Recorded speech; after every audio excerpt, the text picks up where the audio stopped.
The movie begins with Brian Godlock frantically running through the streets of his neighborhood. In the distance, there is the sound of gunfire, and he chases after the sound. He then spots two cars of rival gangsters, who are in an intense shootout with each other. One set of gangsters manage to kill the rival driver, causing their car to crash. The gangsters are coming towards Brian's direction, so he searches until he finds a metal pipe. He then lay-waits the car, and as it comes close, Brian smashes their windshield, almost causing them to crash. The men then turn their guns on him, forcing Brian to run for his life.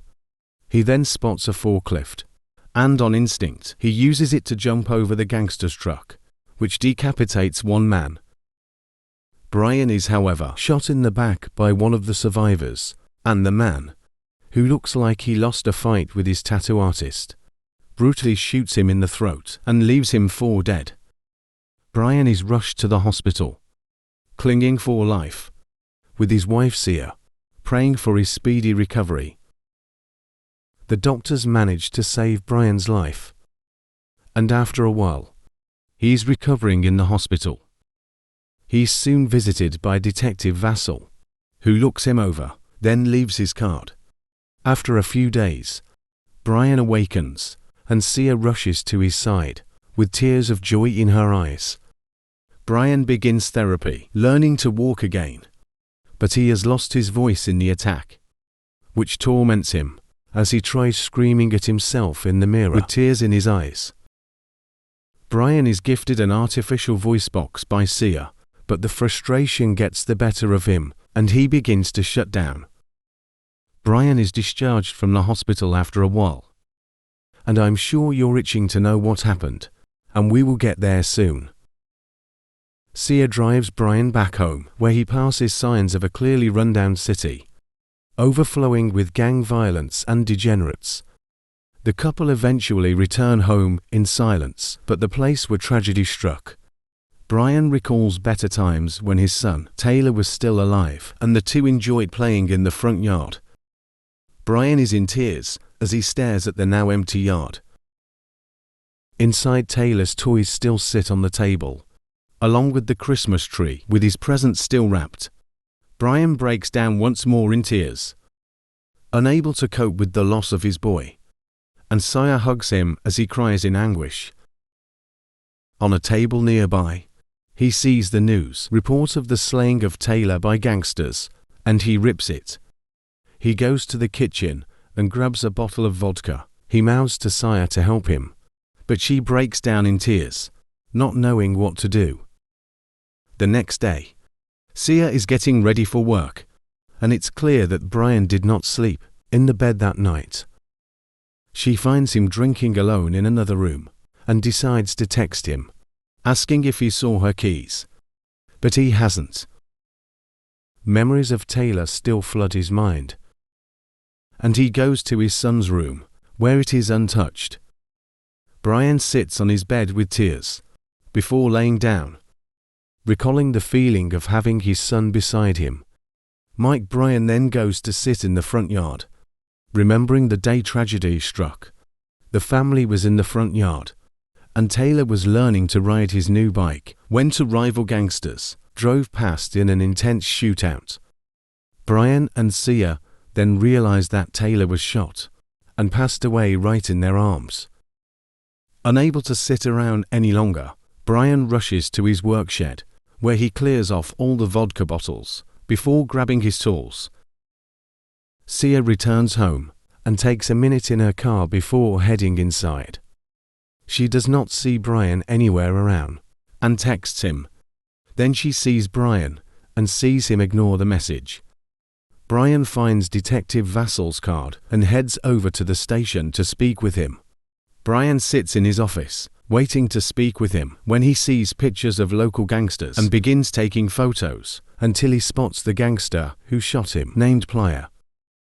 Vassal finally returns to his office, but Brian is already leaving.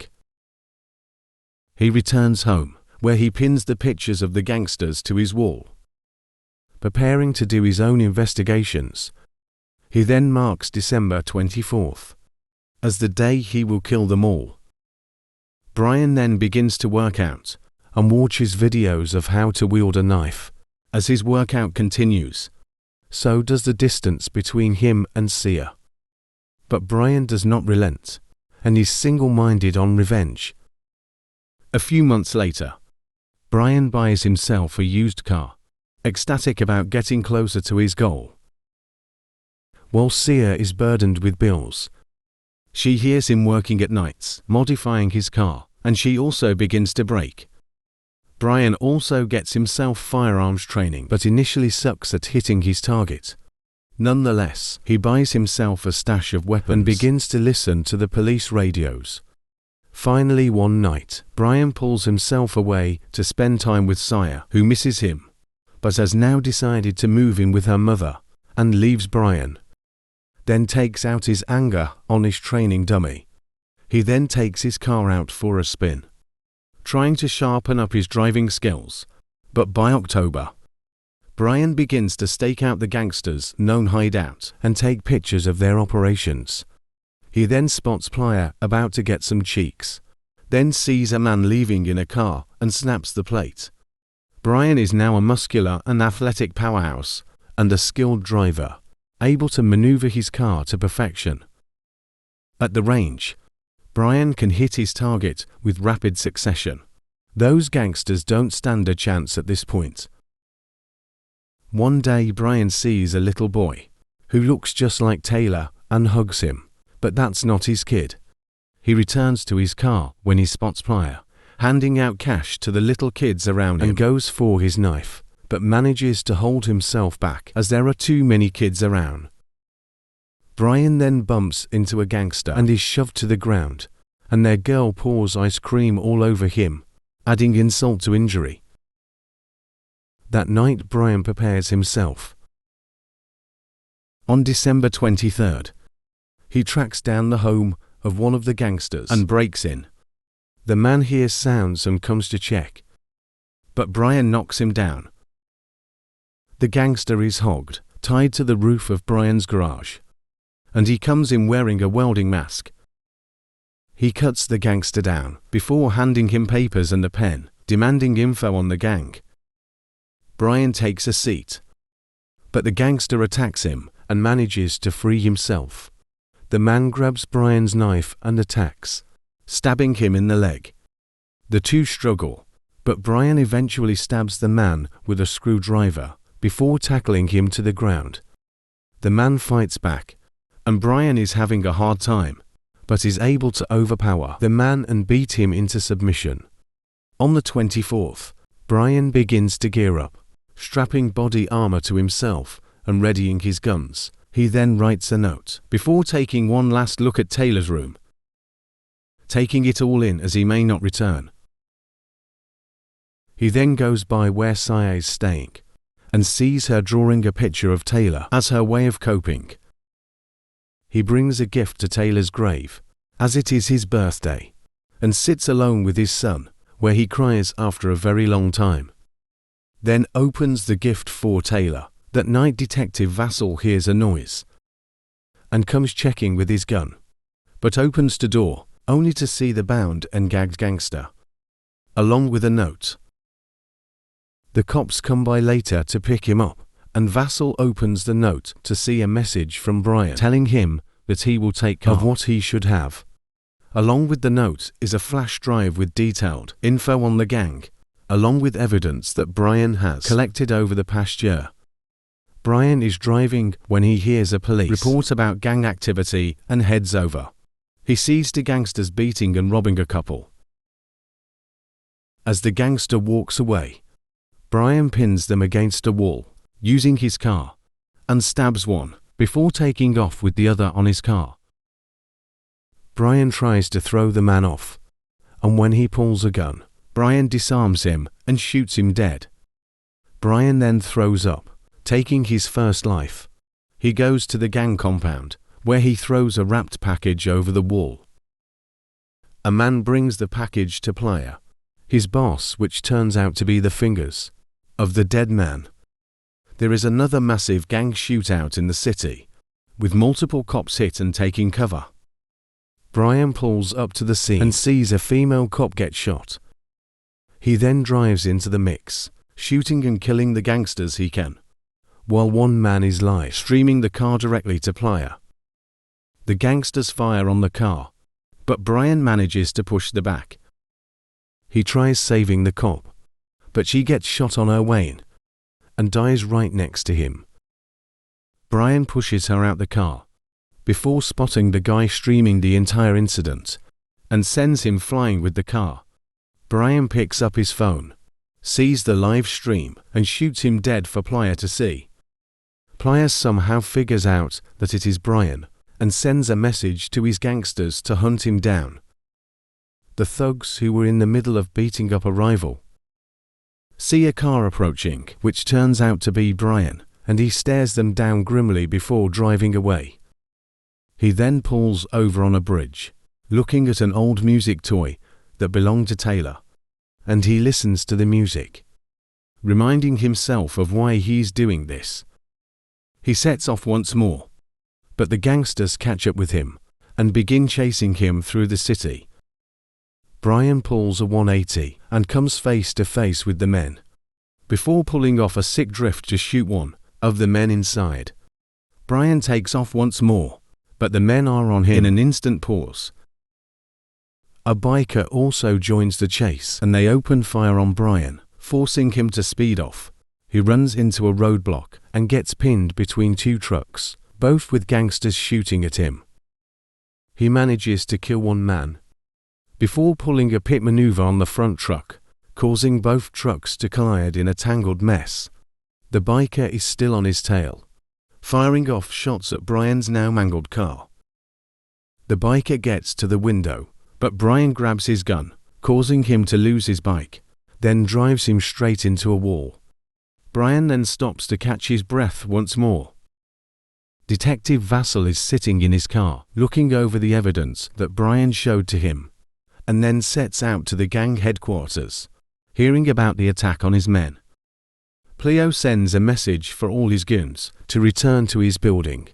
Brian pulls over just outside the gang's building, listening to Taylor's toy and remembering better days. He ensures all his guns are ready before seeing the message Playa sent out to his goons on a phone he stole. Seeing an opportunity, Brian gears up and sets out on a motorcycle to finish what the gangster started. Brian manages to slip into the hideout right behind a convoy of gangsters, and a gunfight erupts. He blows up his motorcycle, causing a massive explosion, setting the men on fire. Meanwhile, his men are being wiped out. The player is having a good time with his female baddie. Brian makes his way up the building, hearing the shouting men, and taking the time to catch his breath. The armed gangsters start making their way down the staircase, and Brian starts blasting them as soon as they appear, and fighting when necessary. His training begins to show, as none of the men stand a chance against his onslaught. He switches to his sidearm and begins catching bodies once more. He tries reloading his shotgun, but takes 3 bullets to his body armor and falls, but easily recovers. He sets an explosive trap in the main hallway, but is then suddenly attacked by a gangster named Ruiz. Ruiz is much stronger, throwing Brian around easily and disarming him when he tries to go for his gun. Brian eats some nasty punches, but when some gangsters set off the bomb trap, distracting Ruiz, Brian manages to stab him in the shoulder. Ruiz does not stay down, and hits Brian with a suplex move meanwhile. Detective Vassell has made his way into the building, passing all the dead bodies on his way. Brian and Ruiz are both out of breath. They both go for guns, and Ruiz opens fire, but Brian manages to disarm him and blow his head off. Detective Vassell comes under attack, but manages to skillfully kill all the men coming at him. He finds Brian, and the two hold guns on each other in silence, but Vassell lowers his pistol, showing that he is on Brian's side. The two then come under heavy gunfire from Playa's girl, and go for cover. She reloads just in time to hit Brian, then also hits Vassell in the arm. Brian uses the chaos to crawl up to her, then hold a gun to her head, forcing her to drop her gun. Brian cannot bring himself to shoot her, so she pulls a pistol and shoots him twice, before shooting Vassal. Seeing this, Brian then shoots her dead. Both Brian and Vassal painfully recover, and Brian grabs his pistol and goes looking for Playa. The two come face to face and begin to shoot at each other, but Brian takes too many shots to his vest and falls. Playa is about to finish Brian off, but Vassal is able to shoot him in the back, giving Brian the chance to tackle Playa to the ground, beat his face in, before strangling the life out of him while he fights. Brian then stares into his eyes, while life leaves him, picturing a happy Taylor, smiling at him. Vassal crawls over to Brian, who is now seeing Taylor's short life flash before his eyes. He even sees what Taylor's future would have been like. We then see Sia at Taylor's grave, where Brian's toy is revealed to be a train which encircles the headstone. She reads a note from him before leaving it at the headstone. Remember to subscribe and turn on notifications so you can watch more movies like this. Thanks for watching. Enjoy.